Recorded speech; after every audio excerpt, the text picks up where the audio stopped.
So we're going to take a moment and do a review before we continue on with the next pieces of information.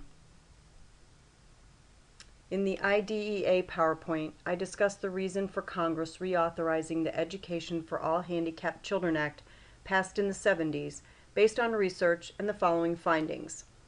Almost 30 years of research and experience has demonstrated that the education of children with disabilities can be made more effective by having high expectations for such children and ensuring their access to the general education curriculum in the regular classroom to the maximum extent possible in order to meet developmental goals and to the maximum extent possible the challenging expectations that have been established for all children and be prepared to lead productive and independent adult lives to the maximum extent possible. Congress did not feel that PL 94142 was addressing those issues, so in 1990 they reauthorized the Act, changed the name to the Individuals with Disabilities Act, added transition services to the required content of the IEP, and added brain injury and autism to the disability categories. These were the major refinements that Congress felt would result in better educational opportunities for students with disabilities. But eventually they realized that those reauthorizations didn't do the trick. So in 1997, they did another reauthorization. This time, it strengthened the relationship to the general education curriculum. It revised the evaluation and reevaluation provisions. It added new stipulations in the IEP regarding state and district-wide testing. It designed procedures related to behavior and discipline and required schools to report progress to parents of children with disabilities at the same time as progress is reported to parents of non-disabled students.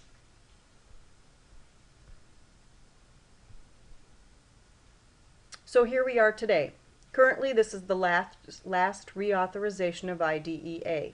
The federal regulations were revised and went into effect in 2006. That's the Federal Register that we're using for this class. The 2006 Register is what we're looking at now to implement IDEA.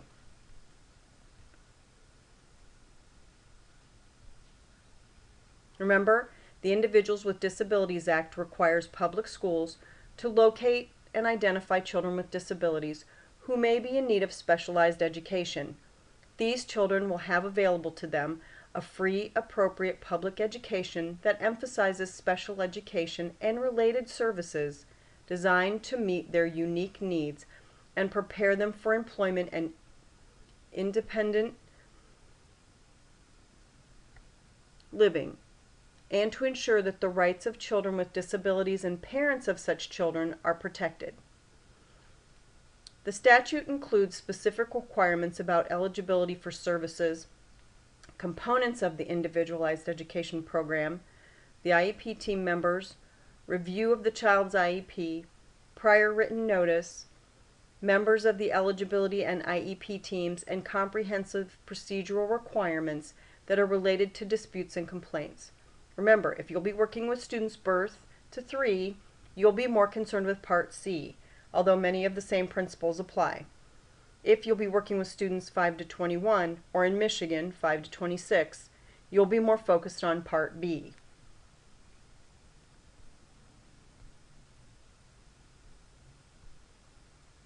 It's important to note that both the federal regulations and the Michigan administrative rules start out with definitions. In the federal regulations 308, it's the definition for child with a disability, and 300.3.9 is the definition for special education. These are two of the definitions that create a foundation for you as educators for implementation of IDEA.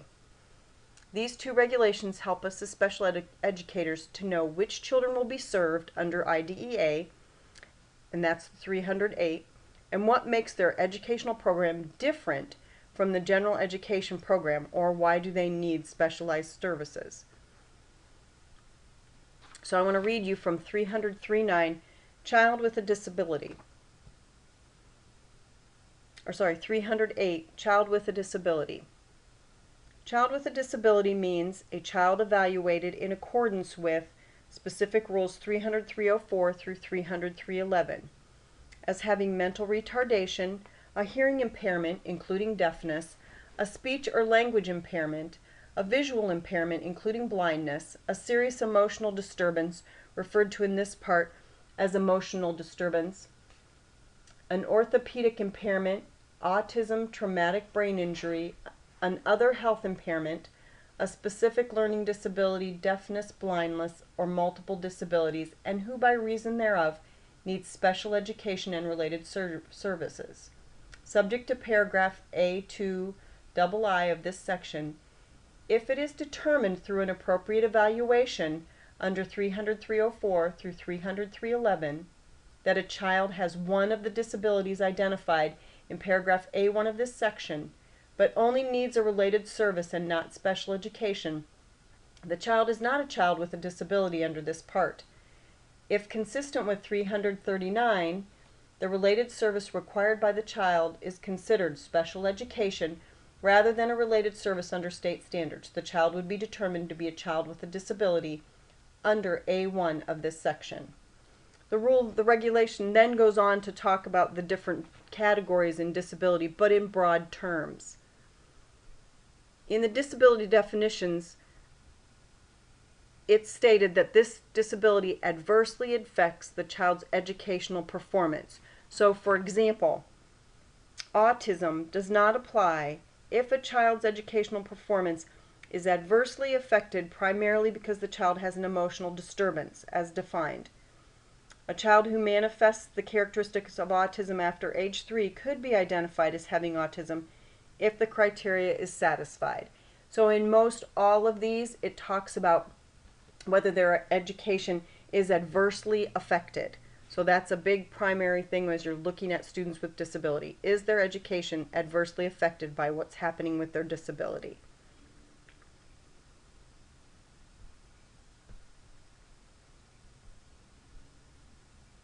The federal regulations are a little more broad and designated the disability categories. Each state then can add more description to the definition. Remember, you can't do less than the federal regulations, but you can do more, so they can be more specific. This clarification helps to provide guidance regarding the eligibility requirements for special ed and related service for each of the disability categories.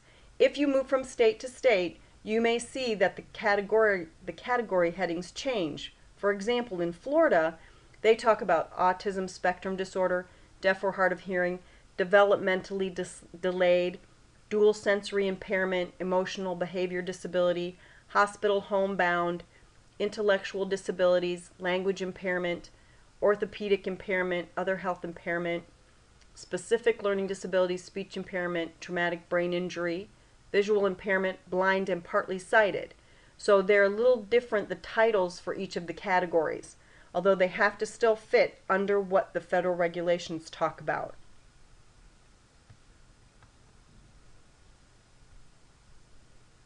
So based on what each state must use, what each state used determines the parameters for the eligibility of a student with a disability. That's why when students move from state to state, we have to reevaluate them or look at how they were determined to be in that category to see if they fit Michigan's parameters for that same disability.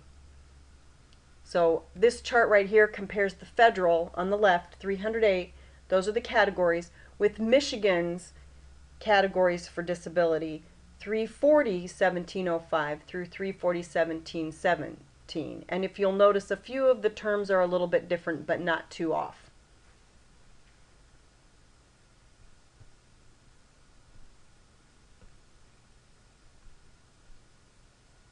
So I've discussed the setup in the Michigan rules for special education MARS. This one has the Michigan rules on the left and the federal regulations on the right. This is the side by side. Here's one instance where the Department of Education had a variation of the federal regulation.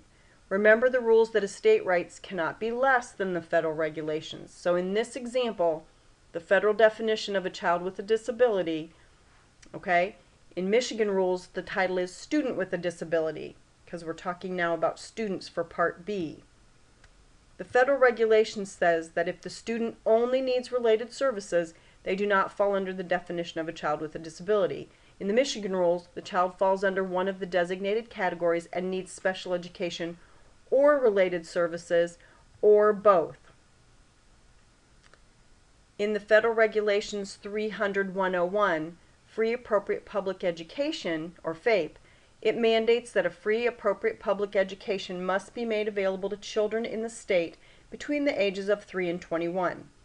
In the Michigan rules, 317-02, when it's talking about students with disabilities, it mandates that special ed or related services must be made available to eligible students who are not more than 25 years of age as of September 1 of the school year of enrollment, and who have not graduated from high school. A student that reaches the age of 26 after September 1 is a student with a disability and entitled to continue a special ed program until the end of that school year. So if they turn 26 before September 1, they are done with special education services. If they turn 26 after September 1 of the start of the school year, they can complete that school year. But look at the difference. Federal regulations say students only have to be served till 21. Michigan rules say we serve students till 26. So remember that difference as we're talking about it.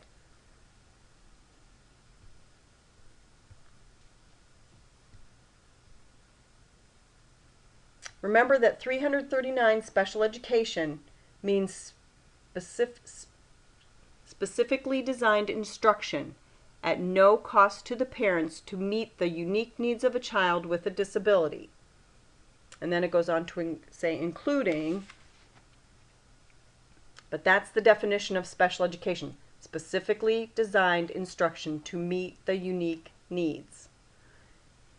The important takeaway here is that special education is something that the student can't get by being in general education. It's not talking about concepts, and it's not talking about making the concepts and materials accessible to the student. It's making the material understandable, providing the supports that equalize that student's disability. The disability is causing them to have some problem in general education. They need extra support in order to be able to access that information. That's the specialized instruction. You as a special educator can teach the same material, it just has to maybe be done differently so that the student can understand the concepts. You have to support them in a different way, break it up. It may take them longer. Students that have behavior problems may need specialized instruction so that they can learn how to function and thus access the educational opportunities that are available. These two regulations, the regulation about a child with a disability and special education, will help guide you as you start each new journey with a potential student. They provide guidance to help determine which children will be served under the IDA 308 and to keep us asking what makes their educational program different from the general education program 300-39. Do they need our services? Do they need specifically designed instruction?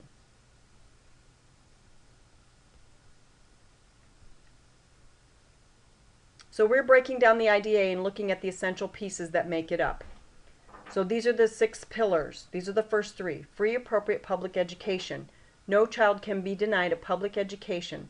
0 reject. Locate, identify, and serve all students with disability birth to 21.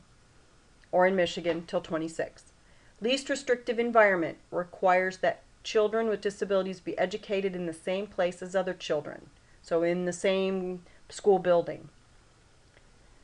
Appropriate evaluation, the process through which a child is determined to have a disability requiring the support of special education and related services. IDEA provides the requirements for conducting that evaluation.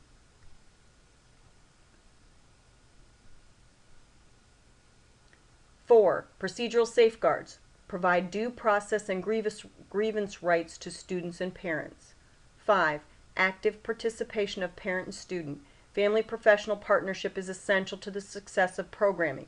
You have to include the parents and communicate with the parents and make them a part of the team. Individualized programming for each student. This is required for each student found eligible for special education. A written statement developed, reviewed, and revised according to the special education rules and regulations. The IEP enables individualized programming for the student. If it's a student birth to 3 or Part C, you write an individualized family service plan. And if it's a student 3 to 21 or in Michigan to 26, you write an individualized education program. And there are rules and regulations that tell you specifically what has to be included in that plan, how it's revised and reviewed.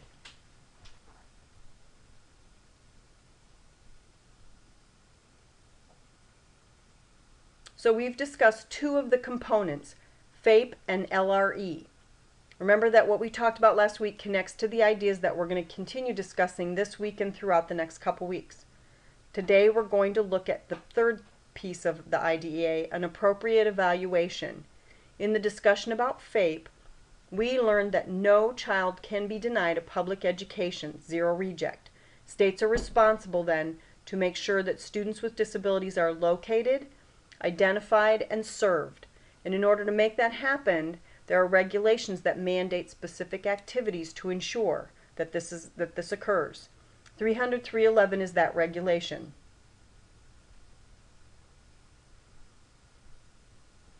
So 300-311 is child find.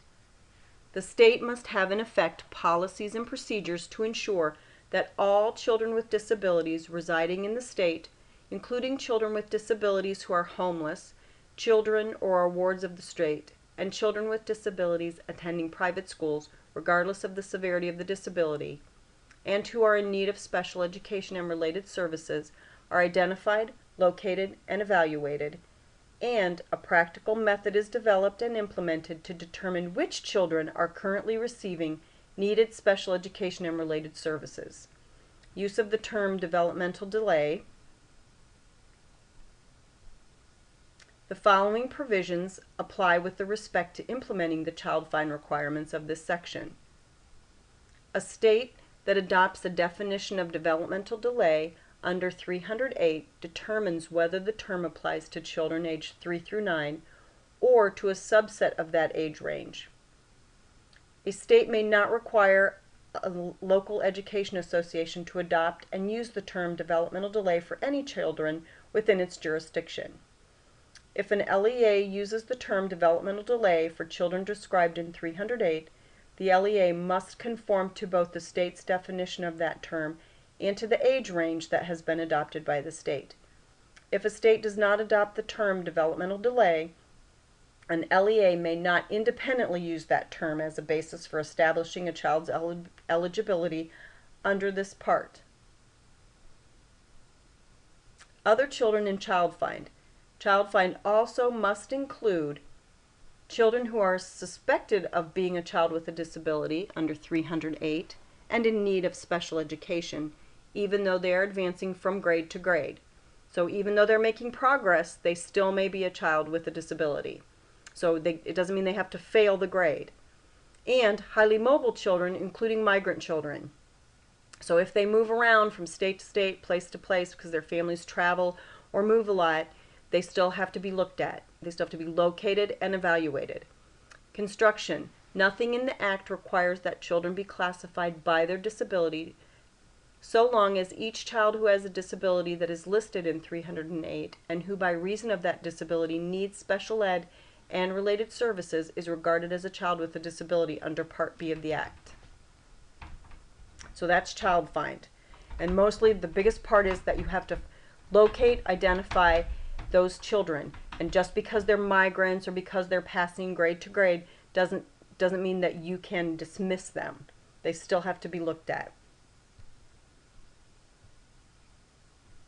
So if you have any questions about this piece that's just kind of connecting the dots, looking at the requirements for IDEA, make sure that you post a question in the discussion or in the virtual office so that your classmates or I can respond.